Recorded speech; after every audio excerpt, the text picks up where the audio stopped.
you give me 7 minutes of your time, I will show you how to make the fluffiest, buttery, most amazing and delicious bread roast recipe. And we are going to do this without any fancy equipment, in just a few simple steps and with few ingredients. So if that is something you would like to see, stick around and let me show you how to make it. So into a clean bowl, you are going to add in some warm whole milk. So the milk shouldn't be too hot and it shouldn't be cold, because it's the warmness of the milk that will activate the yeast. So to check how warm the milk is, you can just use the tip of your finger to check this, and the milk shouldn't scald your fingers, it should just be warm enough. And into the milk, we are going to add in some dry yeast and a little bit of sugar, so the yeast will feed on the sugar and activate. So mix this together, cover it up and allow it to rest for about 10 to 15 minutes. And after that, the yeast should have activated. But if after 10 to 15 minutes your yeast is not a little bit bubbly on top like this, that means the yeast is no longer good to be used, and then you should throw it out and repeat the process again. So into the yeast mixture, you're going to add in 1 egg. So you want to make sure that the egg is at room temperature and it's not cold, and then add in a little bit of sugar into this as well and give this a good mix. So after mixing that together, we are going to add in the dry ingredients, which is a little bit of salt and some bread flour. So you can also use all-purpose flour, but the bread flour will make the bread roast fluffier and softer because it contains more protein than the all-purpose flour. So you want to mix this until everything comes together and it's well incorporated.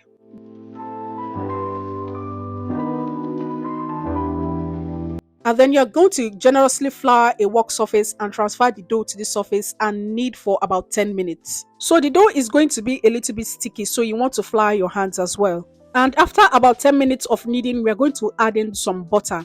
So you want to make sure that the butter is at room temperature and it's not cold. So the butter should be soft and easy to work with. So after adding in the butter, the dough is going to become a little bit stickier and messy to work with, but you're going to keep kneading until everything comes together. So what I like to do is to just add the butter in 2 batches so that it's easier to work with.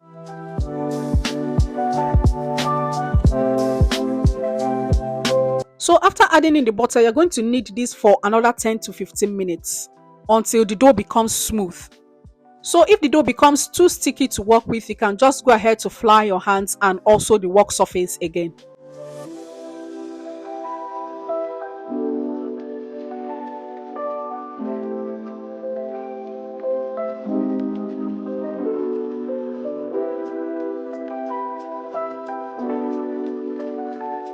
So after kneading the dough, you're going to form this into a ball.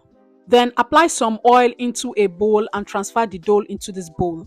And you're going to apply this oil over the dough, and this is just so that the dough doesn't dry out when it's rising. So go ahead to cover this with a cling film or a clean kitchen towel and allow to rise in a warm place until it doubles in size. So what I do is just turn on only the lights of the oven and allow this to rise there. And after about an hour and a half, the dough has doubled in size. So I'm going to take this out and punch out the air from the dough.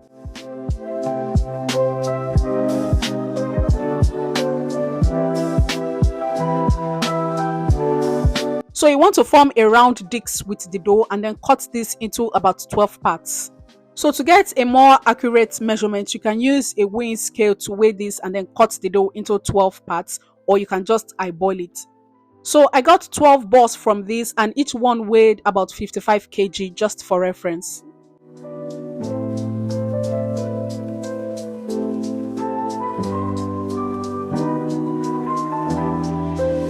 So now we're going to work with 1 ball at a time. Just use a rolling pin to flatten this out just a little bit.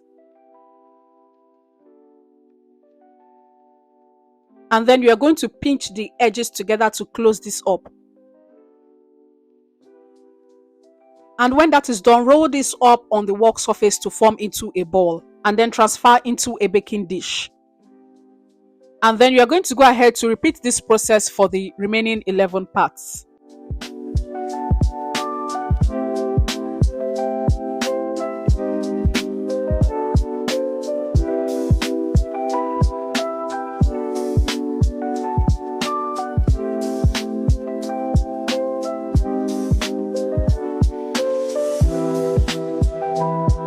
Or if you don't want to use a rolling pin, you can just use your hands to flatten this out a little bit, then pinch these edges together and roll into a ball.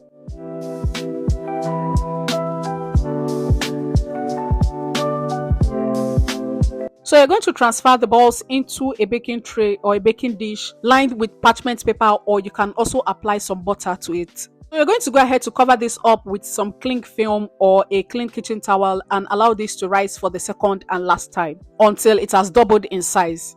Okay, so the bread rolls are doubled in size now, and this is what they look like. And I also allowed this to rise in the oven for about 1 hour. So once you take this out, you're going to start preheating your oven at 160 degrees Celsius or 320 degrees Fahrenheit. And before popping this into the oven, you're going to apply some evaporated milk on the bread rolls. And you can also use egg if you don't want to use evaporated milk. And this will give the bread rolls that shiny golden brown look once they come out of the oven.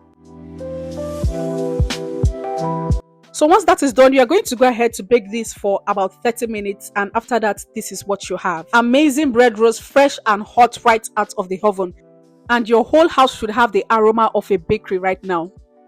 So once the rolls are out of the oven, you're going to just apply a little bit of melted butter on top of them. And this will add more buttery taste to the rolls and also give it that final glossy look.